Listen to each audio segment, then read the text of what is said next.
রক্তদানের কোনো বিকল্প নেই। রক্তদান হচ্ছে মানবতার সবচেয়ে বৃহত্তম অর্ঘ্য। রক্তদানের মাধ্যমে আমরা একে অপরের পাশে দাঁড়াতে পারি এবং মানববন্ধন আমরা শক্তিশালী করতে পারি। শনিবার ওএনজিসি এমপ্লয়িজ ইউনিয়ন অফ ত্রিপুরার প্রথম দ্বিবার্ষিক সম্মেলন উপলক্ষে এক রক্তদান শিবিরে কথাগুলো বলেন রাজ্যের খাদ্য পরিবহন দপ্তরের মন্ত্রী সুশান্ত চৌধুরী। এদিন ওএনজিসি অডিটোরিয়াম হলে এই রক্তদান শিবিরের অন্যান্যদের মধ্যে উপস্থিত ছিলেন আগরতলা পুর নিগমের মেয়র দীপক মজুমদার, বিশিষ্ট সমাজসেবী রাজীব ভট্টাচার্য, বিধায়কদ্বয় যথাক্রমে মীনা রানী সরকার ও Rampada Jamatia, ONGC asset manager সহ অন্যান্যরা।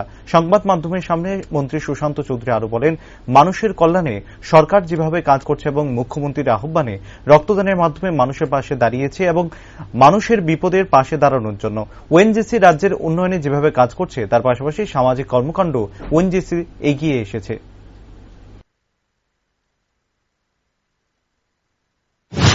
এমপ্লয়িজ ইউনিয়ন তাদের ফার্স্ট বাইনিয়াল কনফারেন্স এখানে আয়োজন করা হয়েছে ওএনজিসি কমপ্লেক্সের ভেতরে, এবং এই কনফারেন্সকে সফল করার লক্ষ্যে তাদের বিভিন্ন কর্মসূচি তারই অঙ্গ হিসেবে একটা ব্লাড ডোনেশন ক্যাম্প আয়োজন করা হয়েছে এমপ্লয়িজ ইউনিয়নের দ্বারা, যেখানে আপনারা দেখতে পাচ্ছেন প্রায় 150 জন ডোনার এখানে রক্তদান করবে।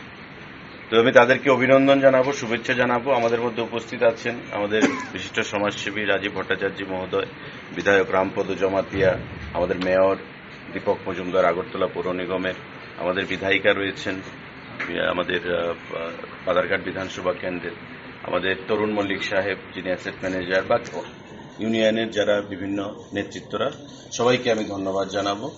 কারণ রক্তদানের কোনো বিকল্প নেই এবং রক্তদান হচ্ছে মানবতার সবথেকে বৃহত্তম অর্ঘ্য, যার মাধ্যমে আমরা একে অপরের পাশে দাঁড়াতে পারি, মানববন্ধন আমরা শক্তিশালী করতে পারি এবং মানুষের কাজে যে আমাদের যে সরকারের যে ইচ্ছা, আমাদের মুখ্যমন্ত্রী যেটা ডাক দিয়েছেন যে রক্তদানের মাধ্যমে মানুষের পাশে দাঁড়িয়ে মানুষের বিপদে পাশে দাঁড়ানোর জন্য, আজকে এনজিসির যে ইউনিয়ন এমপ্লয়িজ ইউনিয়ন তারা সেই কাজে অগ্রণী ভূমিকা গ্রহণ করেছে।